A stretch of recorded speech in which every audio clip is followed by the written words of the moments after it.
Theory of acceleration.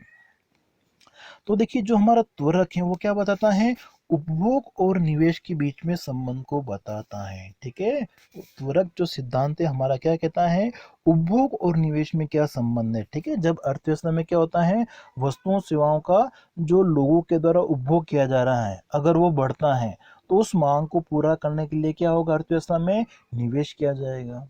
ठीक है, तो उपभोग और निवेश में जो संबंध होता है उसे क्या कहा जाता है, त्वरक सिद्धांत कहा जाता है। ठीक है, उपभोग में परिवर्तन से निवेश में कितना परिवर्तन होगा उसी अनुपात को क्या कहा जाता है, त्वरक कहा जाता है। ठीक है, त्वरक क्या दर्शाता है, उपभोग में परिवर्तन से निवेश में कितना परिवर्तन होगा। जैसे प्रोफेसर कुरीहारा है वो क्या कहते हैं, त्वरक गुणांक प्रेरित निवेश और उपभोग व्यय में प्रारंभिक परिवर्तन का अनुपात है। ठीक है, और जिसको हम इस तरीके से लिख सकते हैं, beta is equal to delta I upon delta C. ठीक है, जिसमें डेल्टा आई का मतलब क्या है, निवेश में परिवर्तन, और डेल्टा सी का मतलब क्या है, उपभोग में परिवर्तन, और जो बीटा है वो किसको दर्शाता है, त्वरक गुणांक।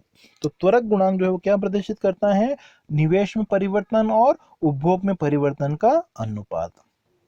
प्रोफेसर हिक्स क्या कहते हैं कि जो त्वरक गुणांक है वो प्रेरित निवेश से उत्पादन में होने वाले परिवर्तन का अनुपात है। ठीक है, हिक्स ने क्या बताया, त्वरक गुणांक क्या होता है, प्रेरित निवेश से अर्थव्यवस्था में उत्पादन में जो भी परिवर्तन होता है उसका अनुपात। तो इसको हम कैसे ले सकते हैं, V is equal to delta I upon delta Y. ठीक है, जिसमें डेल्टा आई का मतलब क्या है, निवेश में परिवर्तन, और डेल्टा वाई किसको प्रदर्शित कर रहा है, उत्पादन में परिवर्तन। तो निवेश में परिवर्तन और उत्पादन में जो परिवर्तन हो रहा है उसका अनुपात को प्रोफेसर हिक्स क्या कहते हैं, त्वरक।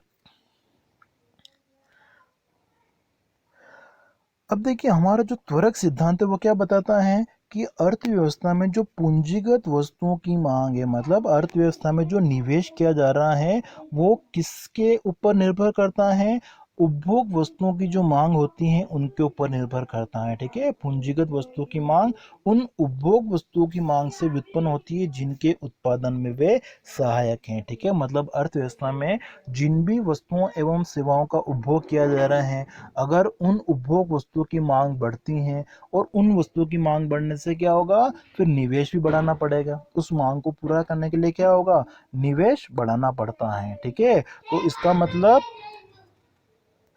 तो त्वरक है वो क्या प्रदर्शित करता है कि जो पूंजीगत वस्तु की मांग है, निवेश है, वो किस लिए किया जाता है, क्योंकि उनके द्वारा उत्पादित जो वस्तुएं हैं, उपभोग वस्तु जिनको कहा जाता है, उनकी मांग क्या हो रही, बढ़ रही है, और जब उनकी मांग बढ़ गई है तो उनको पूरा करने के लिए नया उत्पादन करना आवश्यक होता है। अब देखिए प्रोफेसर जो ब्रूमैन है वो क्या कहते हैं कि अर्थव्यवस्था में जो भी सकल निवेश किया जाएगा तो सकल निवेश बराबर क्या होता है, V Y T minus one, मतलब वर्तमान समय की आय और पहले की जो आय थी उसका जो अंतर होता है उसमें हम क्या कर दें, प्रतिस्थापन व घिसाव व्यय को भी जोड़ दें। ठीक है, तो वो होता है हमारा सकल निवेश। और जब हमको शुद्ध निवेश ज्ञात करना है तो शुद्ध निवेश क्या होगा, V into delta Y T. ठीक है, डेल्टा वाई टी मतलब आय में जो परिवर्तन है, उत्पादन में जो परिवर्तन है, वर्तमान आय और पहले वाली आय, पिछले समय की आय, दोनों के अंतर को यहाँ पे डेल्टा वाई टी लिखा हुआ है। ठीक है, तो शुद्ध निवेश। अब अगर Y T is greater than Y T minus one है, ठीक है, मतलब अगर जो वर्तमान समय की जो आय है, ठीक है, अगर वो पिछले समय की आय से ज्यादा है तो इस स्थिति में क्या होगा, शुद्ध निवेश का जो मूल्य है वो क्या होगा, धनात्मक होगा। अब देखिए जो प्रोफेसर सैमुअलसन है वो क्या कहते हैं कि जो हमारा त्वरक गुणांक है, ठीक है, वो क्या होता है, डेल्टा आई अपॉन डेल्टा सी।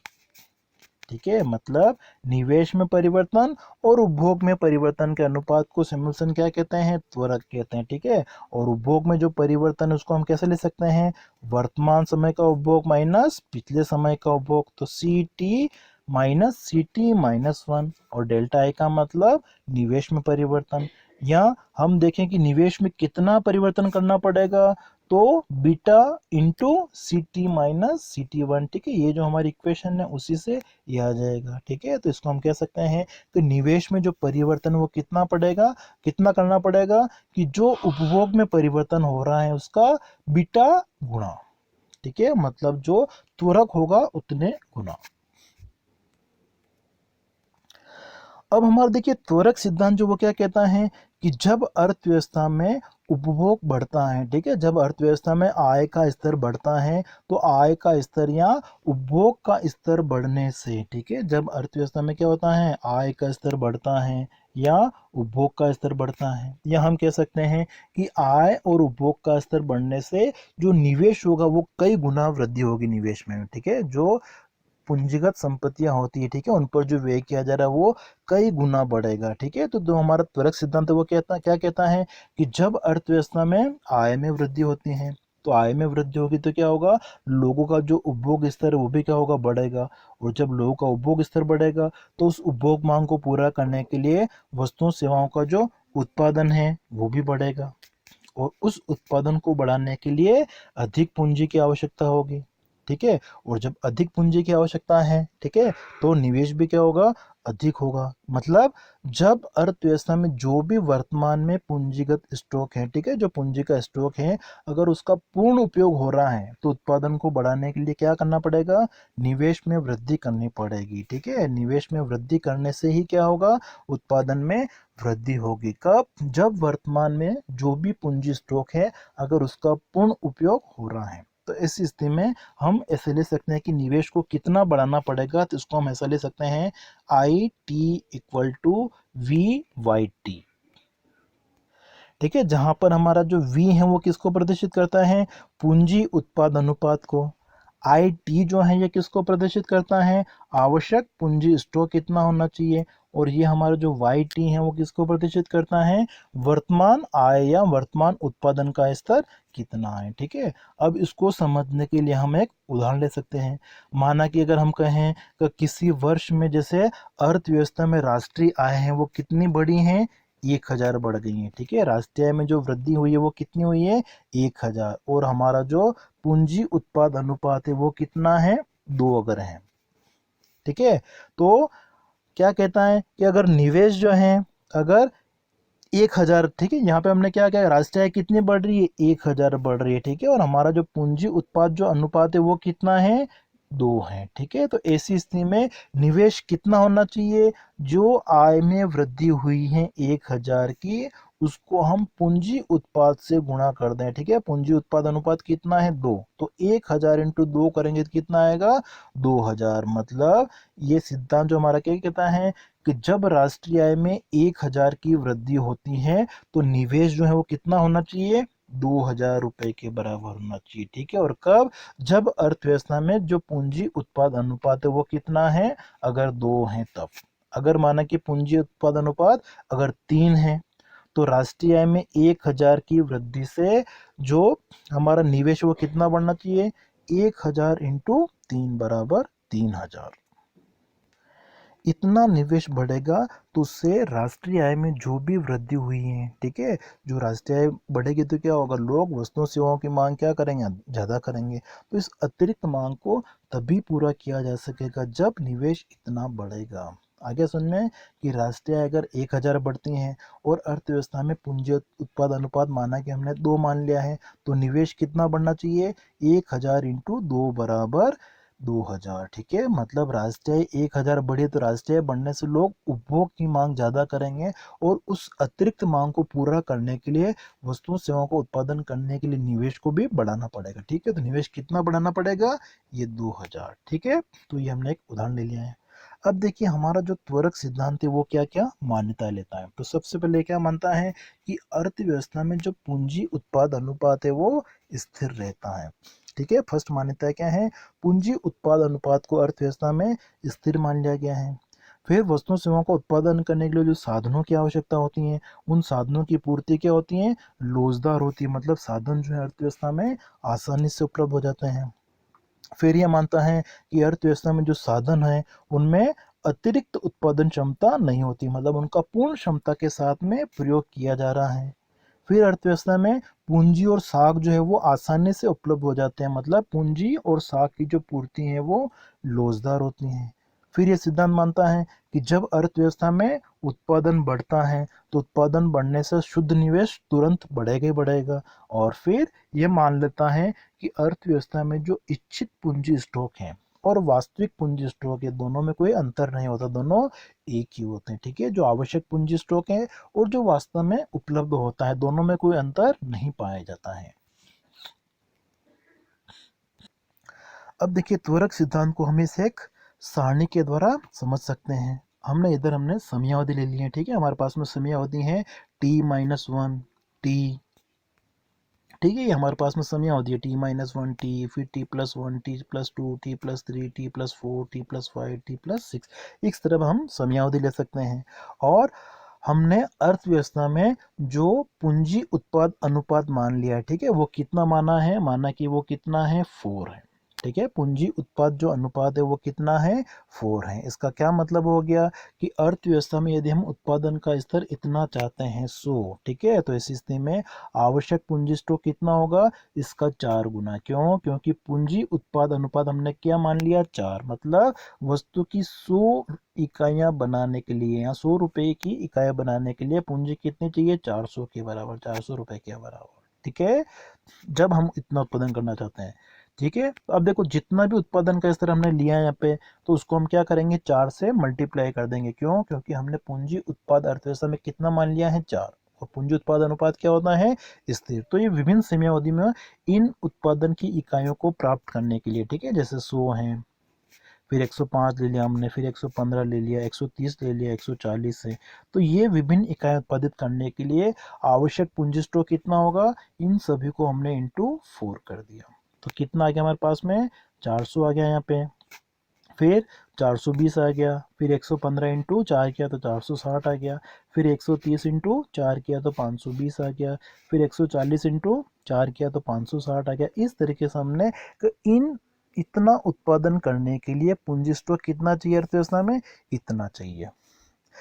और घिसावट की जब हम बात करते हैं तो हमने क्या मान लिया कि अर्थव्यवस्था में जो घिसावट है, जो प्रतिस्थापन व्यय है, मतलब जो मशीनों का हम लगातार प्रयोग करते हैं, तो उसकी जो घिसावट है वो पिछले आवश्यक पूंजी स्टॉक पर निर्भर करती है। ठीक है, तो जो हमारा पिछला आवश्यक पूंजी स्टॉक है उसका हमने 1/10 मान लिया है। ठीक है, जो घिसावट है वो कितना है, पिछले आवश्यक पूंजी स्टॉक का 1/10 भाग, या हम कह सकते हैं 0.1। तो यहाँ पर देखिए आवश्यक पूंजी स्टॉक जो हमारा t-1 समयावधि उसमें कितना है 400 है। तो घिसावट कितना होगा, इसका 1/10 निकाल लेते हैं, कितना आ जाएगा 40। फिर इस 400 का हम 1/10 निकालेंगे, वही आ गया 40। फिर इस 420 का हम 1/10 निकाल लेंगे, वो आ गया हमारे पास में 42। फिर इस 460 का हम निकाल लेंगे तो आ जाएगा 46। फिर इस 520 का हम 1/10 निकाल लेते हैं तो वो कितना आ जाएगा 52 आ जाएगा। तो इस तरीके से हमने क्या किया, जो हमारा आवश्यक पूंजी स्टॉक है, ठीक है, मतलब अर्थव्यवस्था में जो पूंजी का प्रयोग किया जाएगा उसमें इतनी घिसावट होती है, ठीक है, इस समयावधि में इतनी घिसावट हो रही है, तो इतना तो निवेश करना ही पड़ेगा। ठीक है, प्रत्येक वर्ष का हमने क्या किया, घिसावट जो है इतना इतना मान लिया है। अब देखिए शुद्ध निवेश जो है वो कितना, मतलब अर्थव्यवस्था में हम देखते हैं कि यहाँ पर उत्पादन की मात्रा कितनी बड़ी है, 0। ठीक है, t-1 से t समयावधि में उत्पादन की मात्रा कितनी बड़ी है, 0। तो इसका मतलब हमारा जो शुद्ध निवेश है वो कितना होगा, 0 होगा। फिर हम देखते हैं कि t से लेकर t+1 समयावधि में उत्पादन कितनी मात्रा बढ़ रहा है, 100 से 105, मतलब 100 से 105 में कितना अंतर है, 5 इकाइयों का। तो 5 इकाइयों का उत्पादन करने के लिए, अतिरिक्त 5 इकाइयों को उत्पादन करने के लिए शुद्ध निवेश कितना होगा। तो देखिए हमने अर्थव्यवस्था में जो हमारा त्वरक है वो कितना मान लिया था 4, तो हम क्या करेंगे इंटू 4 कर देंगे, तो कितना आ जाएगा 20। ठीक है, तो शुद्ध निवेश कितना होगा, मतलब इस अतिरिक्त मांग को पूरा करने के लिए 100 से 105 अतिरिक्त मांग कितनी है, 5 इकाइयां। ठीक है, तो 5 इकाइयों को उत्पादित करने के लिए कितना निवेश होगा, शुद्ध निवेश 20 के बराबर। नेक्स्ट हम देखते हैं 105 से 115। ठीक है, कितनी इकाइयां उत्पादित करनी है यहाँ पे, 10 इकाइयां। और 10 इकाइयां इंटू हमने जो त्वरक है वो कितना मान लिया, अर्थव्यवस्था में पूंजी उत्पादन अनुपात 4 मान लिया, तो इंटू 4 कर देंगे। तो 10 इंटू 4 करेंगे तो कितना आ जाएगा 40। तो ये हमारा शुद्ध निवेश होगा। तो इस तरीके से हम शुद्ध निवेश ज्ञात कर सकते हैं। फिर यहाँ देखिए 115 से 130 कितनी इकाइयाँ हैं, 15 इकाइयाँ, इंटू हम क्या कर देंगे 4, तो कितना आ जाएगा, ये 60 आ जाएगा हमारा। फिर 130 से 140 कितना है, 10 इकाइयाँ, इंटू 4 करोगे तो 40 आ जाएगा। फिर यहाँ देखिए 140 से 140, ठीक है, उत्पादन में कोई वृद्धि नहीं हो रही है, तो इस स्थिति में शुद्ध निवेश हमारा कितना हो जाएगा, 0 हो जाएगा। और फिर हम देखते हैं कि T+5 जो समयावधि है और T+6 जो समयावधि है, तो उसमें उत्पादन की मात्रा क्या हो रही, कम, 140 से 130 हो गई है, तो हमारा जो शुद्ध निवेश है वो कितना हो जाता है, ऋणात्मक हो जाता है, ठीक है, -40। अब देखो इन समयावधि में हमको सकल निवेश कितना करना पड़ेगा, तो ये जो घिसावट है और शुद्ध निवेश, इनको हम क्या करेंगे, जोड़ लेंगे, ठीक है। तो घिसावट वाला खर्चा तो निकालना ही है, प्लस जो अतिरिक्त मांग है उसको पूरा करने के लिए इतना निवेश करना पड़ेगा, तो सकल निवेश हमारा कितना हो जाएगा, यहाँ पे हम देखते हैं तो 40 + 0 40, फिर 40 + 20 करोगे तो ये 60 आ जाएगा, फिर 42 + 40 करेंगे 82 आ जाएगा। इस तरीके से हम इन घिसावट और शुद्ध निवेश दोनों को जोड़ेंगे तो क्या आ जाएगा, हमारा सकल निवेश आ जाएगा, ठीक है। तो ये हमारा है त्वरक सिद्धांत, और इसको हम इस एक रेखा चित्र के माध्यम से भी समझ सकते हैं। तो ये इस अक्ष पर हमने क्या लिए, विभिन्न समयावधि ली हैं, और विभिन्न समयावधियों में इधर हमने उत्पादन की मात्रा ली है। तो समयावधि में जैसे जैसे हम वृद्धि देखते हैं, तो कुल उत्पादन की मात्रा शुरू शुरू में क्या हो रही है, बढ़ रही है, ठीक है। और कब बढ़ रही है, जब अर्थव्यवस्था में शुद्ध निवेश क्या होता है, बढ़ता है और फिर धनात्मक होता है तब तक। जब अर्थव्यवस्था में शुद्ध निवेश की मात्रा कितनी हो जाती है, 0, तो इस स्थिति में हमारा जो कुल उत्पादन है उसमें कितना है, अधिकतम। और जब कुल उत्पादन में कमी स्टार्ट हो जाती है, ठीक है, तो इस स्थिति में हमारा जो शुद्ध निवेश है वो क्या है, ऋणात्मक हो जाता है, ठीक है। तो इस तरीके से हम त्वरक सिद्धांत को रेखा चित्र के माध्यम से भी प्रस्तुत कर सकते हैं।